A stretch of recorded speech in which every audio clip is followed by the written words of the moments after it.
ইনকিলাব মঞ্চের মুখপাত্র ওসমান হাদিকে হত্যার উদ্দেশ্যে গুলির পর শুটাররা ভারতে পালিয়ে গেছে বলে দাবি করেছেন আল জাজিরার অনুসন্ধানী সাংবাদিক জুলকারনাইন শায়ের। রোববার তার ভেরিফাইড ফেসবুক পেজে করা এক পোস্টে এসব তথ্য উঠে আসে। শায়ের তার পোস্টে লেখেন, ইনকিলাব মঞ্চের সংগঠক ওসমান হাদিকে হত্যার উদ্দেশ্যে গুলি করার ঘটনার সাথে জড়িত শুটার সাবেক ছাত্রলীগ নেতা ফয়সাল করিম মাসুদ ওরফে দাউদ খান এবং তার সহযোগী মোটরবাইক চালক আলমগীর হোসেন গতকাল সন্ধ্যায় সীমান্ত পাড়ি দিয়ে ভারতে প্রবেশ করে বলে নিশ্চিত হওয়া গেছে। বর্তমানে তাদের অবস্থান আসামের গুয়াহাটি শহরে। ভারতে তাদের সহায়তা করছেন আওয়ামী লীগ নেতা জাহাঙ্গীর কবির নানকের ব্যক্তিগত সহকারী মোহাম্মদ মাসুদুর রহমান বিপ্লব। বিপ্লবের তত্ত্বাবধানে এই হত্যাকারীরা ভারতে অবস্থান করছে।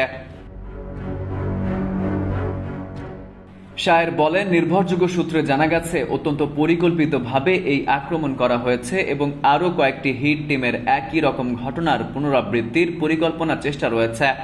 এদিকে মূল শুটার ফয়সাল তার ঘনিষ্ঠ মহলে দাবি করেছে, ব্যবহৃত অস্ত্রটি জ্যাম হয়ে যাওয়ায় সে কেবল একটি গুলি করতে সক্ষম হয়।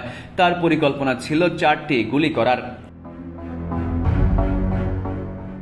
জুলকারনাইন আরও লেখেন, সূত্রের দাবি, ফয়সালের মতোই আরেক অস্ত্রধারী ক্যাডার চট্টগ্রাম নগর যুবলীগের সাবেক কার্যনির্বাহী সদস্য মোহাম্মদ সাজ্জাদ, যাকে গত 13 মে 2025 রাজধানী ঢাকার গুলশান এলাকা হতে বৈষম্য বিরোধী ছাত্র আন্দোলন চলাকালে চট্টগ্রামের মুরাদপুরে ফয়সাল আহমেদ শান্ত হত্যার মামলায় গ্রেপ্তার করা হয়।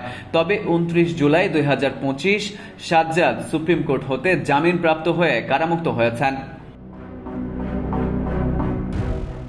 অনতিবিলম্বে কার্যক্রম নিষিদ্ধ সংগঠনের যে সকল অস্ত্রধারী ক্যাডারদের বিভিন্ন মামলায় জামিন প্রদান করা হয়েছে, তাদের প্রত্যেকের বর্তমান অবস্থান যাচাই ও কর্মকাণ্ড সম্পর্কে খোঁজ নেওয়া জরুরি বলেও মনে করেন এই অনুসন্ধানী সাংবাদিক। Farid U Ahmed, IBTV USA।